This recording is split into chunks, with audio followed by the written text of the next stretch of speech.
The tattooed lady. Come on. Oh, Lydia, oh, Lydia, say, have you met Lydia? Lydia, the tattooed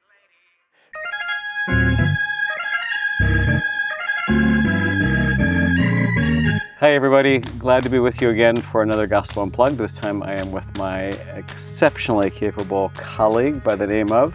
Hi, Kurt Kalland. Great to be with you. And we are talking about a story in the 9th chapter of Acts.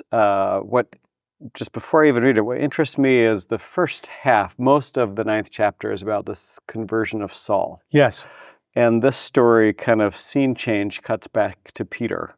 Yeah. And I kind of like that. Like, this is this major hinge turning point where Saul is now processing what does it mean to be a disciple, and all of this stuff is going on. And Luke does not wait for Saul to now be ready and goes on. He's like, hey, stuff's still going on. Yeah. Like, this is a really big deal. This next story is kind of a big deal too. Huge. This female disciple. No offense to Paul. Let's say there are other people out there too that carry the message. Yeah, I like which that. is kind of fun. So we'll read then, picking up in the 9th chapter, the 36th verse. St. Luke writes, Now in Joppa there was a disciple whose name was Tabitha, which in Greek is Dorcas. She was devoted to good works and acts of charity. At that time she became ill and died. When they had washed her, they laid her in a room upstairs. Since Lydda was near Joppa, the disciple who heard that Peter was there sent 2 men to him with the request, "Please come to us without delay." So Peter got up and went with them, and when he arrived, they took him to the room upstairs. All the widows stood beside him, weeping and showing tunics and other clothing that Dorcas had made while she was with them. Peter put all of them outside, and then he knelt down and prayed. He turned to the body and said, "Tabitha, get up." Then she opened her eyes, and seeing Peter, she sat up. He gave her his hand and helped her up. Then, calling the saints and widows, he showed her to be alive. This became known throughout Joppa, and many believed in the Lord. Meanwhile, he stayed in Joppa for some time with a certain Simon, a tanner. All right. Curious what grabbed your attention? The woman disciple.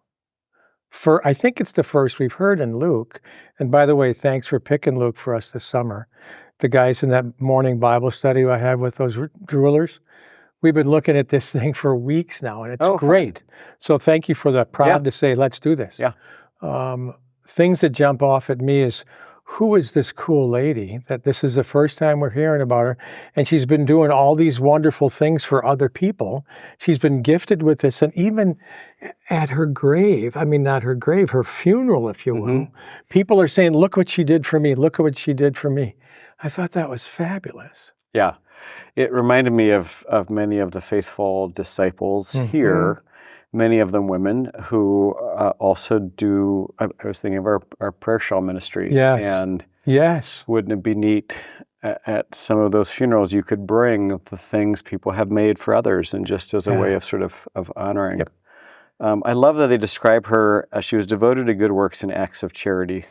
David Brooks, one of my favorite columnists from New York Times, once wrote guidance to graduates, and he said, graduates, as you go forward this early stage in your life, instead of building your resume, work on your eulogy. Oh. What do you want people to say about you? What do you want people to remember about you?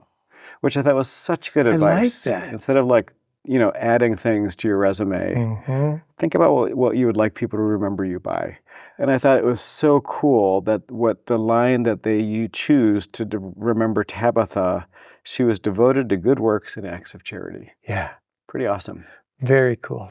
What else? Sorry. What are they going to say about you when you die? Right? I like that. Yeah. I thought that was a direct question. I was like, well. All right. What else? What else? Well, and then I love the fact that Pete got down and knelt to pray. I mean, bad pun, kneeling keeps you in good standing. You know, when I get on my knees to pray, things change here, and here. You know, it's a humbling piece.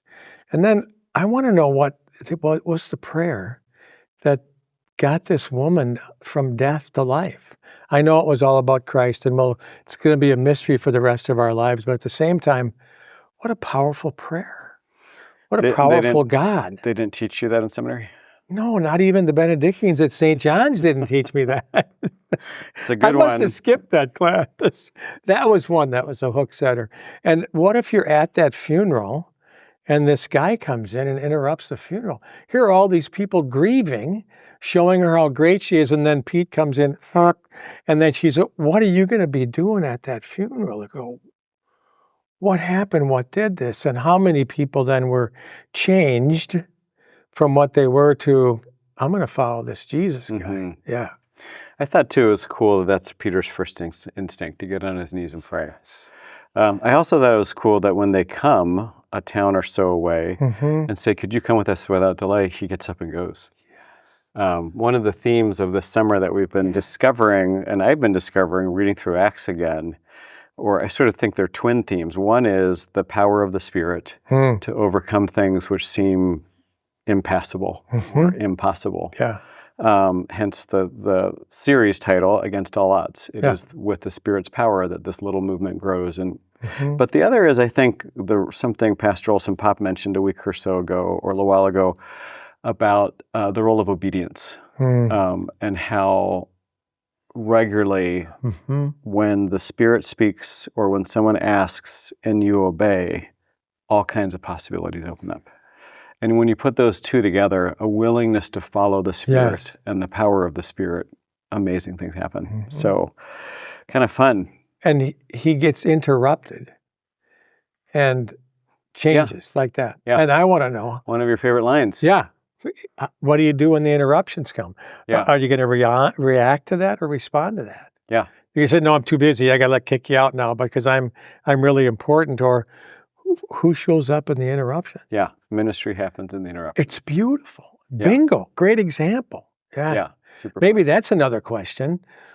What happens? How do you respond to interruptions? Yeah. Can you imagine that it's not just an inconvenience, but it's the Spirit, an opportunity? Yes. Fun. Opportunity to be of service again. So what other question would you like to ask our folks as we sort of think about again, what gifts have you been given that make a difference in the lives of others?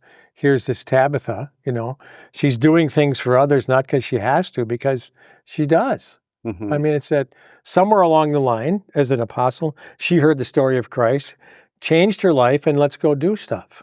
You mentioned it. How many saints do we have in worship every single Sunday who do things for the people because they can, right? I love that. And again, how do we handle interruptions and what gets you up? Pete says, get up, and she gets up. And he kneels. Oh, that's another great question. When's the last time you knelt in prayer besides going to communion? I know, and if it's difficult for you to kneel, please feel free to stand. But getting on your knees to pray, I'm sorry, I ramble. No, I was going to say bonus week, more than 2 questions. I wanted to offer a quick note, too. Yeah. So Tabitha, she's named Tabitha and Dorcas. Yes. Same name, Aramaic or Greek. But I don't think I made the connection until recently that the Dorcas Circle, which has traditionally helped around funerals. Been here since Christ was a corporal. Exactly. Yeah. That the link to that story, that it is Dorcas who is known for good works and charity, and it is her funeral that she's called out of back to a life of good works and charity. Yeah. So lots of things going on here. Lots of things will be going on Sunday, and we'll look forward to seeing you at church. God loves you. So do I.